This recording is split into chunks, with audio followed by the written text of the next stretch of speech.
الشيطان الرجيم بسم الله الرحمن الرحيم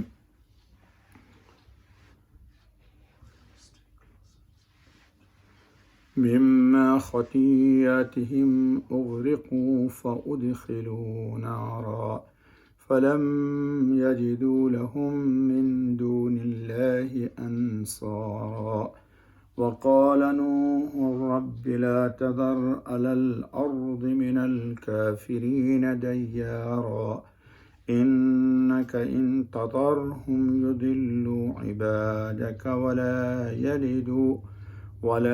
يلدوا إلا فاجرا كفارا صدق اللہ العظیم۔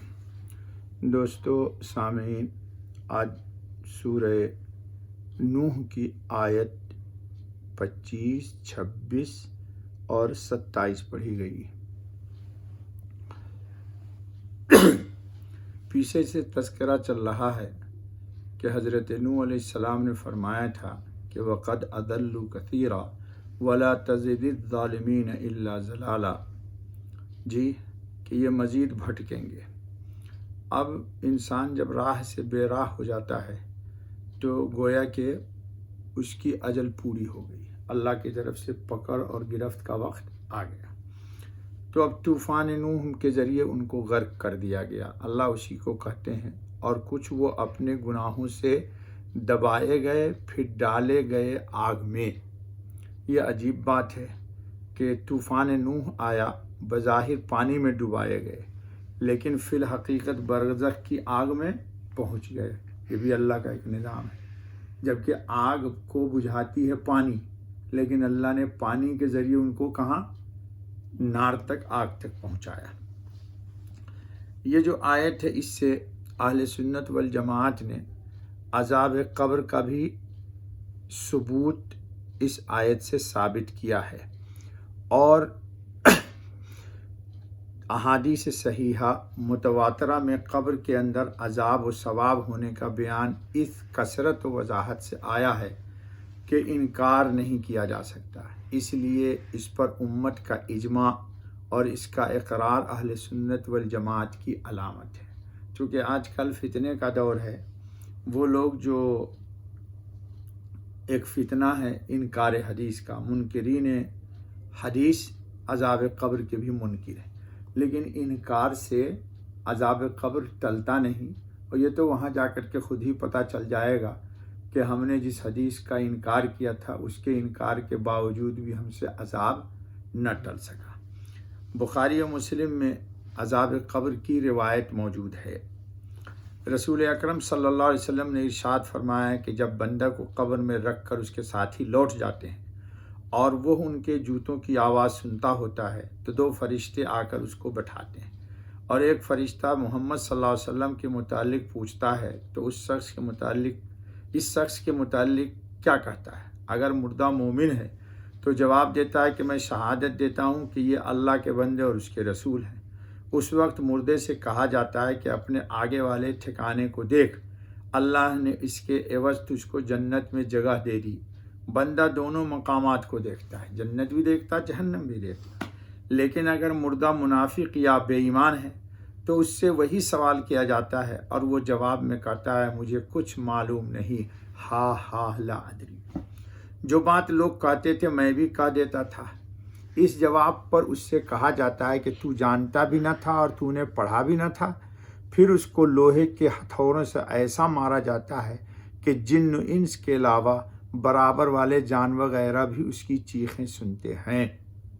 جی حضرت عائشہ رضی اللہ تعالی عنہ کی روایت میں ہے کہ میں نے نہیں دیکھا کہ حضور صلی اللہ علیہ وسلم نے کوئی نماز پڑھی ہو اور عذاب قبر سے پناہ نہ مانگی ہو۔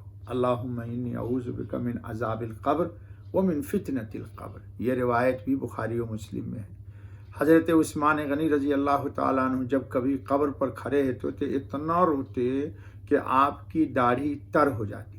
کسی نے سوال کر لیا کہ حضرت آپ جنت و دوزخ کے ذکر کے وقت تو روتے نہیں اور اس پر روتے ہیں؟ فرمایا رسول اللہ صلی اللہ علیہ وسلم نے ارشاد فرمایا تھا کہ قبر آخرت کی پہلی منزل ہے، آخرت کی اگر اس سے نجات پالی تو بعد والی منزلیں اس سے آسان ہیں، اور اس سے نجات نہ ملے تو بعد کی منزلیں اس سے سخت ہوگی۔ یہ روایت ترمذی اور ابن ماجہ میں ہے۔ حضرت ابو سعید خدری رضی اللہ عنہ کی روایت ہے کہ رسول اکرم صلی اللہ علیہ وسلم نے فرمایا کہ قبر کے اندر بے ایمان پر 99 سانپ مسلط کر دیے جاتے ہیں۔ کتنے؟ 99، جو قیامت تک اس کو ڈستے رہیں گے۔ جی اگر یہ سانپ زمین پر پھونک مار دے تو سبزہ پیدا نہ ہو۔ جی اللہ تعالیٰ ہم سب کو حفاظت فرمائے، ہم سب کی حفاظت فرمائے۔ فَلَمْ يَجِدُوا لَهُم مِّن دُونِ اللَّهِ أَنصَارًا، پھر نہ پائے اپنے واسطے انہوں نے اللہ کے سوائے کوئی مددگار، یعنی وہ جس ود، سوا، یغوث اور نصر کی وہ پرستی سے پوچھا کرتے تھے، آرے وقت میں کچھ بھی مدد نہ کر سکے، یوں ہی کسب پرسی کے عالم میں مر کھپ گئے۔ اللہ کے سوا انسان کا کوئی مددگار نہیں ہے۔ وقال نوح رب لا تذر علی الارض من الکافرین دیارا، اور کہا نوح نے کہ اے رب نہ چھوڑیو زمین پر منکرین کا ایک گھر بسنے والا۔ کہا یہ بد دعا کی کہ یا اللہ یہ ایسے ہی ان کی طینت و ضمیر اتنی بگڑ گئی ہے کہ اب ان سے کوئی خیر کی امید۔ انک ان تذرہم یضلوا عبادک ولا یلدوا الا فاجرا کفارا، اگر تو چھوڑ دے گا ان کو بہکائیں گے تیرے بندوں کو، اور جو جنیں گے سو ڈھیٹ حق کا منکر، یعنی یہ تو خود بھی گمراہ ہیں اور اب ان کی اولاد جو پیدا ہوگی وہ اتنی ڈھیٹ ہوگی کہ ان سے بھی وہ گمراہی میں آگے نکل جائیں گے۔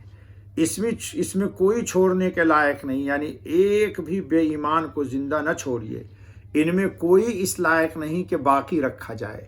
جو کوئی رہے گا، میرا تجربہ یہ کہتا ہے کہ اس کے نطفہ سے بھی بے حیا، ڈھیٹ، منکر حق اور ناشکرے پیدا ہوں گے۔ ایسے ہو گئے ہیں یہ کہ ان سے اب کوئی خیر کی امید نہیں کی جا سکتی، اور جب تک ان میں سے کوئی موجود رہے گا تو خود راہ راست پر کیا آتا دوسرے ایمانداروں کو بھی گمراہ کرے گا، دوسرے ایمانداروں کو۔ رب اغفر لی، میرے خیال سے یہیں تک کر دیا، یہ آیت کر ہی دیں۔ رب اغفر لی ولوالدی، یہ سورہ نوح کی آخری آیت ہے کہ اے رب معاف کر مجھ کو، ولوالدی اور میرے ماں باپ کو، ولمن دخل بیتی مومنا اور جو آئے میرے گھر میں ایماندار، اور سب ایمان والے مردوں کو اور عورتوں کو، مومنین والمومنات، ولا تزد الظالمین الا تبارا، اور گناہ گاروں پر بڑھتا رکھ یہی برباد ہونا، یعنی ہمارے گھر والوں کی، صاحب ایمان کی، یا جو میری اتباع کر لے، میں سب کی مغفرت فرما، اور ظالم کو تو اب نہ چھوڑ۔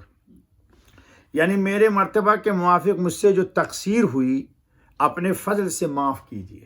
نوح علیہ السلام کہہ رہے ہیں اللہ ہم سب کو معاف کرے، اور میرے والدین جو میری کشتی یا میرے گھر یا میری مسجد میں مومن ہو کر آئے، ان سب کی خطاؤں سے درگزر فرمائیے، بلکہ قیامت تک جس قدر مرد اور عورتیں مومن ہو سب کی مغفرت کیجیے۔ یہ نوح علیہ السلام نے دعا کی۔ اے اللہ، نوح کی دعا کی برکت سے حضرت عثمانی لکھتے ہیں کہ اس بندے عاصی و خاطی کو بھی اپنی رحمت و کرم سے مغفور کر کے بدون تعذیب دنیاوی اور اخروی اپنی رضا و کرامت کے محل میں پہنچا دے۔ انک سمیع مجیب الدعوات، اللہ تعالیٰ یہ دعا ہم سب کے حق میں قبول فرمائے۔ آج سورہ نوح ختم ہوئی، پڑھی تھی تو شروع میں نے 27 لیکن 28 آیت کی بھی وضاحت ہو گئی۔ سبحان اللہ بحمدہ، سبحان اللہ العظیم۔